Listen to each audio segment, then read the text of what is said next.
Bueno, estamos con Alejandro Malamed, es director general de Humanize Consulting, él es además conferencista internacional, es orador TED, es consultor experto en el futuro del trabajo, en temas de transformación digital, en temas relacionados con el liderazgo. Y es un placer charlar con él, es un amigo mío además de hace muchos años, fuimos colegas en la misma compañía hace unos años y nos tenemos un gran afecto. Un gusto, Ale, gracias por estar acá. No solo fuimos colegas, fuimos vecinos de piso, con lo cual compartíamos los temas domésticos, la administración del piso también, así que gran placer. Así es, Ale. Compartíamos ascensor y todo. Bueno, un gustazo de nuevo. Te aprovecho que tengo acá al experto en temas de liderazgo. Seguro que te preguntaban cosas de liderazgo desde hace muchos años y de temas vinculados a cómo liderar en tiempos difíciles, pero la pandemia me parece que rompió todos los esquemas. Entonces, te quería preguntar para empezar, para romper el hielo, ¿qué características tiene un líder o debería tener un líder que lidera en etapas, en un contexto tan desafiante como el de la pandemia? A ver, yo creo lo siguiente, Juan. Por un lado, todos nosotros hace tiempo hablábamos de el ambiente VUCA, volátil, incierto, complejo y ambiguo. La complejidad adicional que tenemos ahora es que este es un VUCA exacerbado. Este es un VUCA elevado a la COVID-19. Eso implica que las capacidades de liderazgo que veníamos viendo hasta este momento se quedaron cortas todas. Entonces tenemos que empezar a buscar nuevas respuestas. Ahora, más allá de la agilidad, de la velocidad, de la capacidad de repentización, de anticipación, a mí me parece que hay dos características que son fundamentales para los líderes. La primera es el coraje y la segunda es la valentía. ¿Y por qué hablo de coraje y valentía? Coraje viene de corazón, valentía viene de valores. Y este es un momento donde más allá de la capacidad técnica, es clave el corazón que le pongas a las cosas y es clave los valores que pongas en juego. Y fundamentalmente esto lo digo porque todas las empresas invierten un montón de dinero en decorar todas sus oficinas con hermosos carteles donde hablan de su misión, de su visión, de su propósito, de sus valores. Pero este es el momento de demostrarlo. Este es el momento de ponerlo en práctica. Entonces, creo que estas son las capacidades críticas. Punto número uno. Punto número dos, creo que hay dos primas como competencias o habilidades que son fundamentales. La empatía y la compasión, que es como el complemento a lo anterior. ¿Y qué hablamos cuando hablamos de empatía y compasión? Empatía es la capacidad de ponerse en lugar del otro, pero no es solamente a nivel conceptual, es a nivel real. Como escuchaba decir Andy Stallman el otro día, las palabras más importantes en este momento son ¿en qué te puedo ayudar?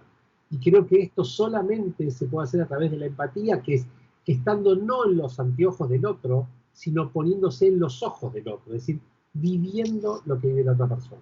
Este es el primer punto. Y la compasión tiene que ver con la capacidad de acompañar el dolor de los otros. ¿Y aquí llamamos a acompañar el dolor de los otros?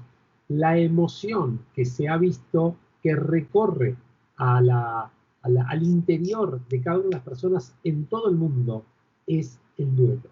El duelo porque todos perdimos. Y es el grief, digamos, la única emoción común que tenemos los más de 7.000 millones de habitantes que estamos en la Tierra.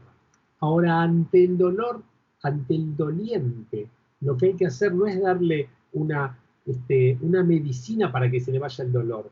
Ese dolor se va a través de la compañía, a través del acompañamiento. Entonces, los líderes que son empáticos y que son compasivos tienen esa capacidad de resonar al ritmo que suenan sus colaboradores. Me dejas pensando mucho y déjame hacer doble clic en una cosa que dijiste, a ver qué más podés decir sobre este tema. Decías que la gran pregunta que debe hacer un líder es ¿en qué te puedo ayudar? Lo que me deja pensando en una cualidad del líder que es la de escuchar, porque una vez que haces la pregunta tenés que escuchar qué te dice.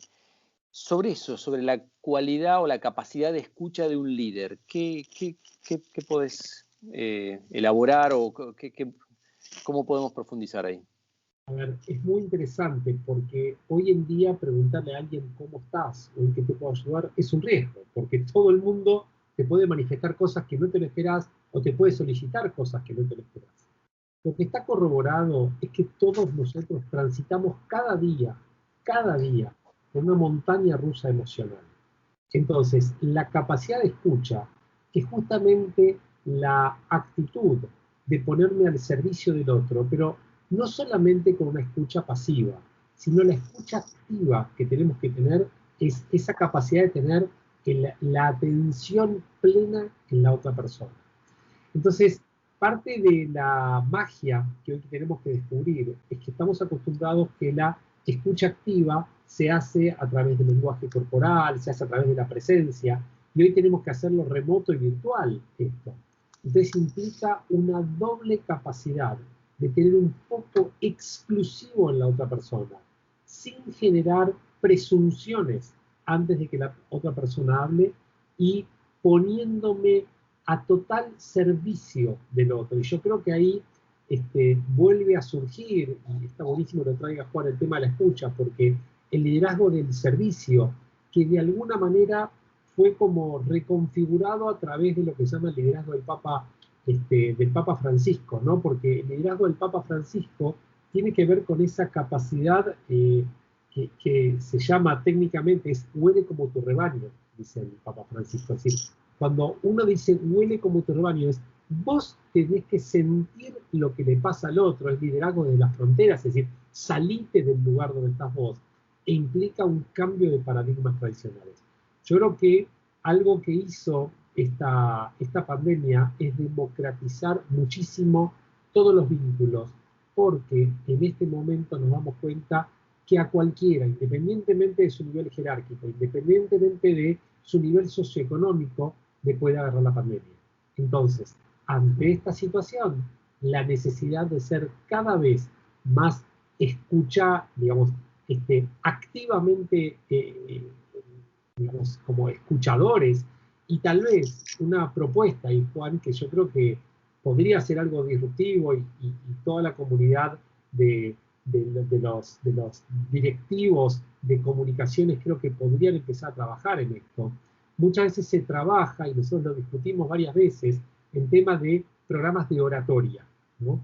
Y tal vez deberíamos empezar a desarrollar programas de escuchatoria. Entonces ahí todos aprenderíamos mucho más. Y me parece que hay una vuelta de tuerca interesante.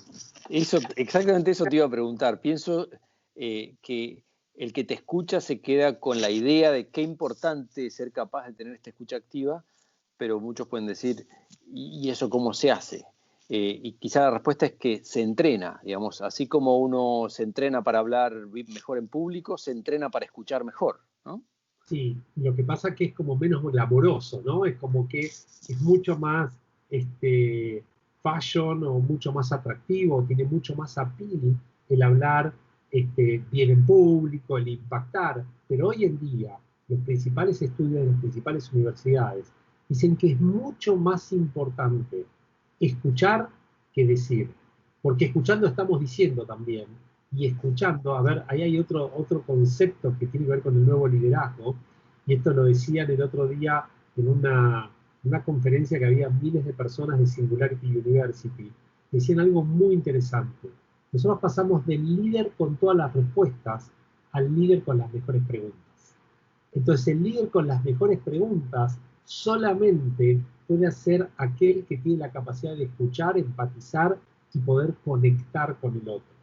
Entonces ahí hay una oportunidad enorme de trabajo y definitivamente, Juan, creo que esto va a generar un cambio de paradigmas porque la realidad es que, yendo al tema del servicio que decíamos antes, el líder que no sirve a otros, no sirve.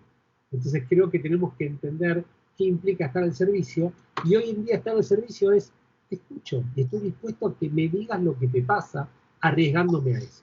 Hablabas de estos tipos de liderazgo y me pregunto, por lo menos viene a mi cabeza que tenemos con bastante facilidad el estereotipo en la cabeza del líder clásico, que es un poco un héroe, ¿no? Y quería preguntarte, ya dejando un poco de lado lo de la pandemia, aunque también teniéndola en cuenta, pero ¿cómo es un líder de millennials que tiene otras características y que probablemente no necesita el tipo de líderes o no se siente cómodo con el tipo de líder de hace 20 o 30 años? Mirá, Robin Sharma es uno de los autores más referidos en tema de liderazgo. Y él tiene un concepto que a mí me encanta.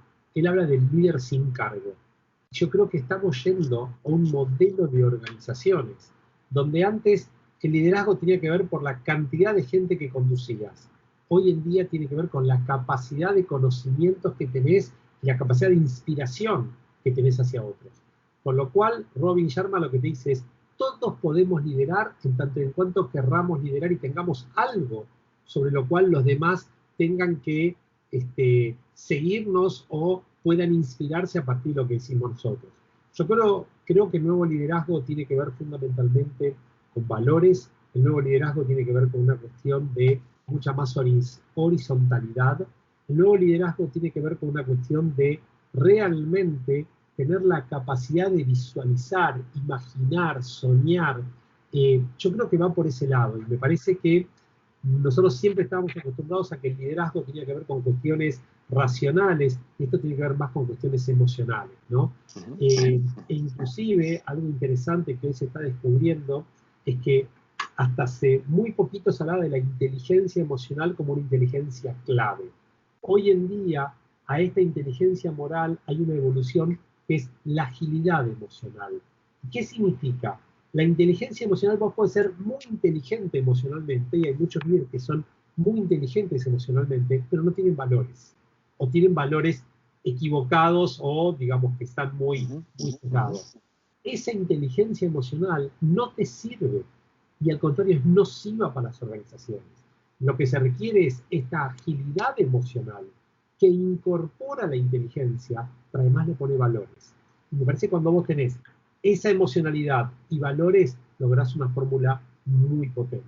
El nuevo liderazgo tiene que ver con esto, y eso es lo que las nuevas generaciones no solo piden, están demandando, y creo, Juan, ahí, que uno de los problemas que tenemos a nivel global es la falta de líderes inspiradores y de imágenes de personas en las cuales podamos iluminarnos, ¿no? Hoy en día hay un estudio de Fernando de Santibáñez muy interesante que habla de cómo los liderazgos que tenemos a nivel global son lamentables, ¿no es cierto? Gobiernan por Twitter, donde a lo mejor lo que hacen es eludir un montón de niveles jerárquicos en los países, en los gobiernos, etcétera, pero además con sesgos muy autoritarios, ¿no? Entonces yo creo que lo que se viene, y si me preguntás más a nivel macro, se está viendo, es que cuando hay estos movimientos a nivel global, no hay un líder, sino que la gente sale, entonces te comunicas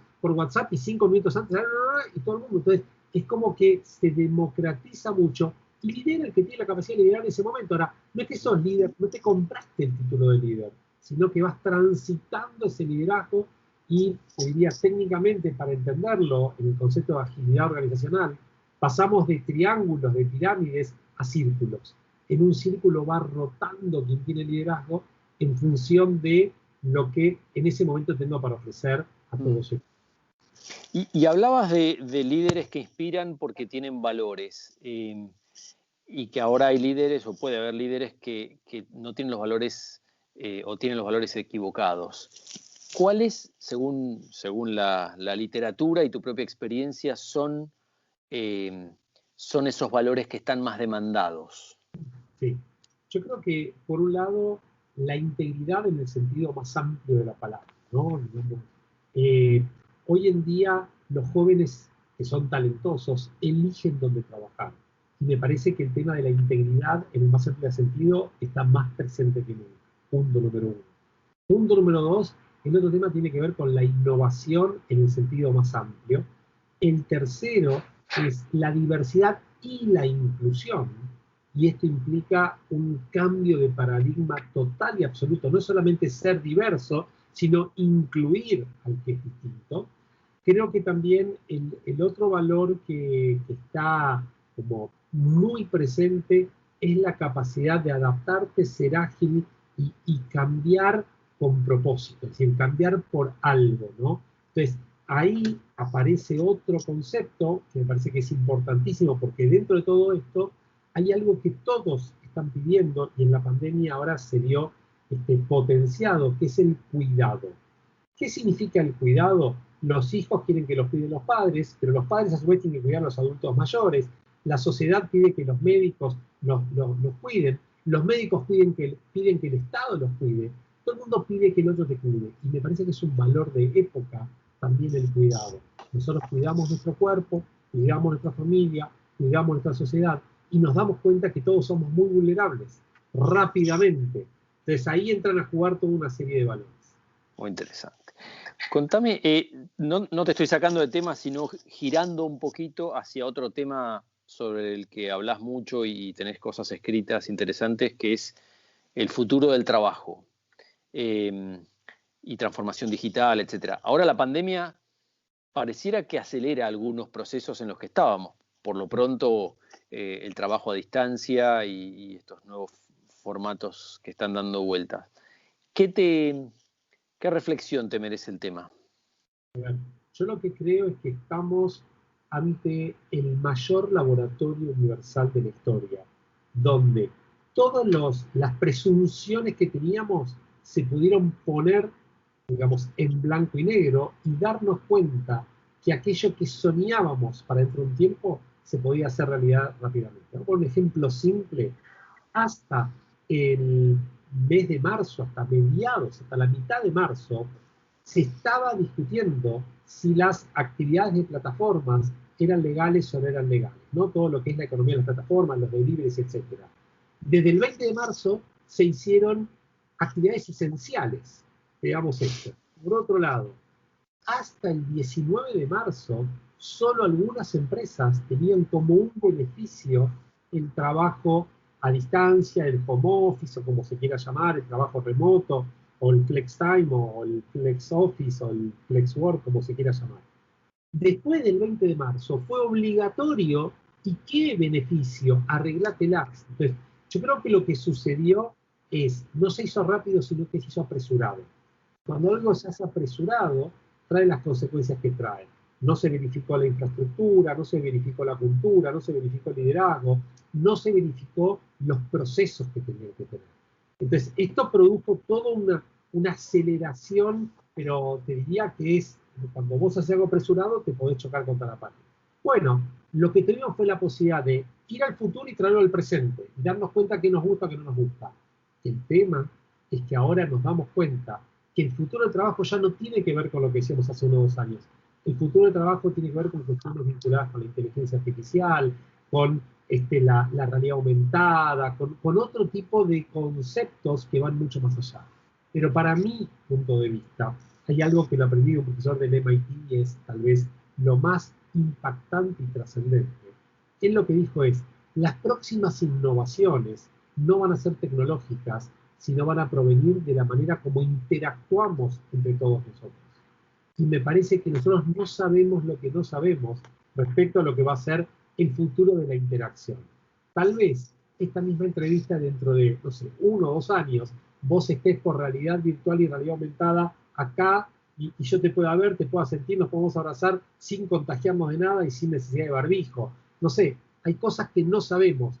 Para mí, lo que está sucediendo es, se adelantó lo que pensábamos de acá un montón de años, pero del mismo modo, estamos como hace 15 años cuando no conocíamos los teléfonos celulares inteligentes. Dentro de un tiempo decir, ¿y pero cómo? ¿No sabías que...? No, nadie lo sabía. Entonces me parece que va a suceder eso y creo que se vienen tiempos apasionantes en este sentido. Ale, y en este contexto, y sabés que estamos hablando a un público particular, que es gente que se dedica a temas de comunicación en las empresas y en otras organizaciones, ¿qué de los temas que vos estudiás de liderazgo, etcétera, crees que aplican de manera particular a este segmento de gente, a los expertos en comunicación?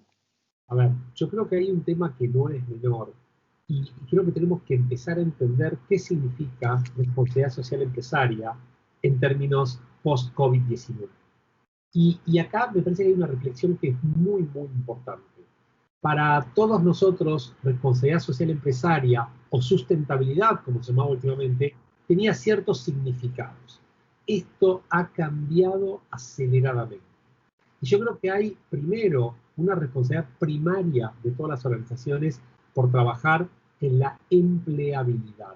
Y es un tema no menor porque es enorme todo esto. ¿Qué significa? Como hablamos recién, el COVID-19 lo que hizo fue cambiar un montón de paradigmas que teníamos establecidos. Punto número uno. Punto número dos, aceleró un montón de procesos que lo veíamos para varios años. Ahora, número tres, lo que está ocurriendo en muchas empresas es que o la gente, las personas que tienen no están preparadas para los trabajos que requieren, o bien se dieron cuenta que tienen un exceso de personas respecto a las requeridas, porque se solía tener talento en función de la cantidad de horas que trabajaban y no en función de las tareas que realizaban. Bueno, este experimento que ya lleva 150 días, 148 días, algo así, este experimento nos demostró que todo eso entró al centro de la escena. Y me parece a mí que parte de la nueva responsabilidad social empresaria que todas las empresas deben asumir, más allá del cuidado del medio ambiente, cuidado de la salud, cuidado de la educación y todas las cosas que se deberían hacer, tiene que ver con la empleabilidad. La empleabilidad es la habilidad de tener empleo hoy, mañana, 3 años, 5 años, 10 años. Y las empresas tienen una responsabilidad indelegable por lo que se denomina el reskilling y el upskilling de toda su fuerza laboral. Me parece que ahí no pueden estar ajenos y sí me parece que todos los NIRCOMs juegan un rol clave y fundamental de influir adentro e influir en la comunidad. Punto número uno. Punto número dos, me parece, Juan, que hay otro tema que es muy, muy interesante. ¿Y cuál es el rol que pasa a jugar el NIRCOM? Cuando hay tanta necesidad por tantos lados, me parece que hay como ciertas funciones que tomaron un rol protagónico ahora, ¿no? Los de tecnología, los de recursos humanos, y a mí me parece que el DIRCOM tiene un rol como un catalizador de un montón de cosas que están sucediendo, de poder conectar el afuera con el adentro, de poder conectar el afuera con el afuera, de hacer algo así como lo que hoy se está denominando inteligencia colaborativa en serio. Entonces, darnos cuenta que a lo mejor la empresa que siempre consideraste como competencia es tu principal colaborador que trabaja con vos en los proyectos. Darte cuenta que a lo mejor la competencia ya pasa por un lugar que nunca lo habías pensado.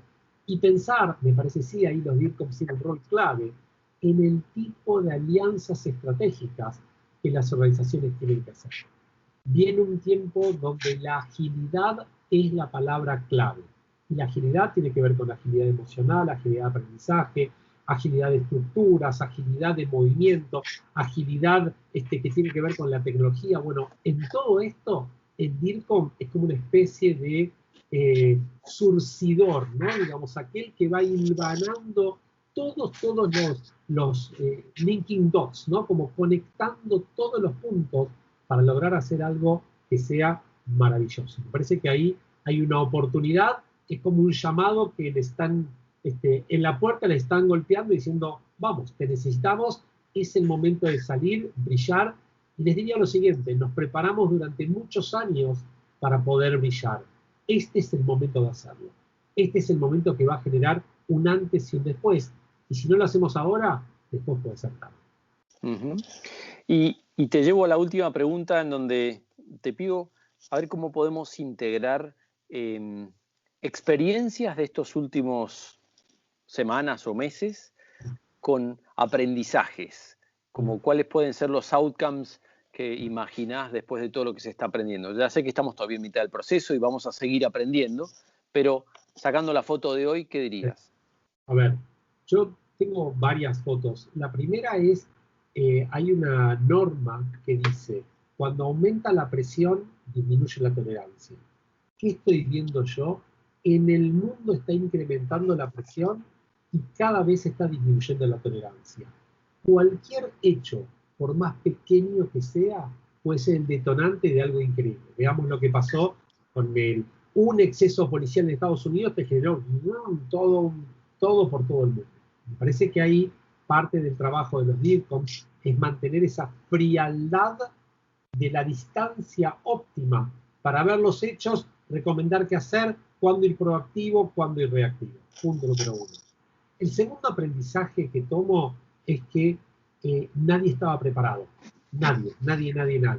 Y creo que parte de lo que tenemos que hacer es empezar a pensar en escenarios potenciales. Porque en la realidad, esto fue preanunciado. Lo dijo Bill Gates, lo dijo Obama también hace algunos años, pero es como que no lo queríamos ver. Pero yo planteo algo y hay un aprendizaje para mí que tal vez es el más importante. Y planteo lo siguiente.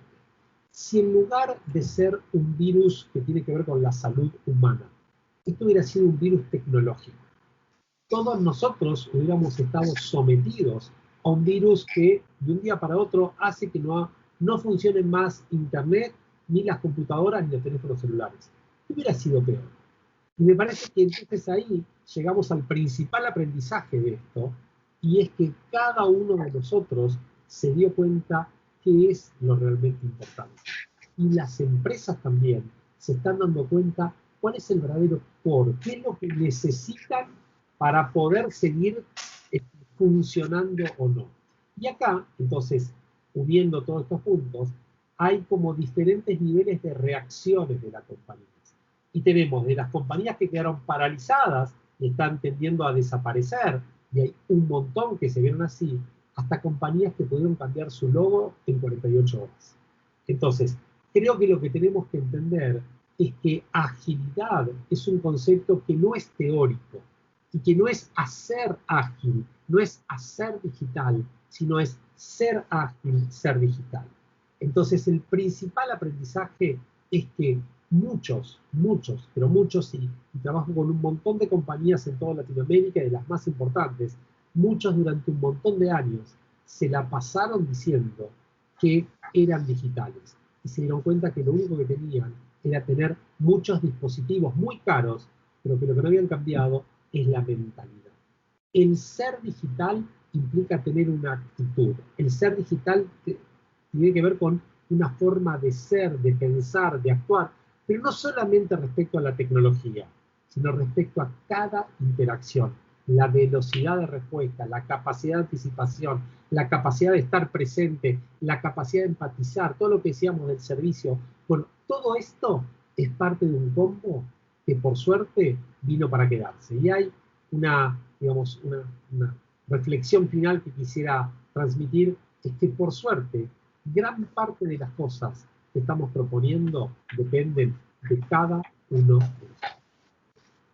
Muy bueno, Ale, muchísimas gracias y espero en unas semanas, en algunos meses, poderte contactar de nuevo y que nos vuelvas a dar tu mirada del tema. Será un placer, con todo el gusto del mundo, como siempre, Juancito, lo que sea, y la verdad que esta comunidad, saben, se los he manifestado, yo tengo mucha empatía y mucha conexión con ustedes, ¿no? Porque creo que hacemos casi el mismo trabajo, unos para afuera, otros para adentro, pero trabajamos de lo mismo. Muchas gracias.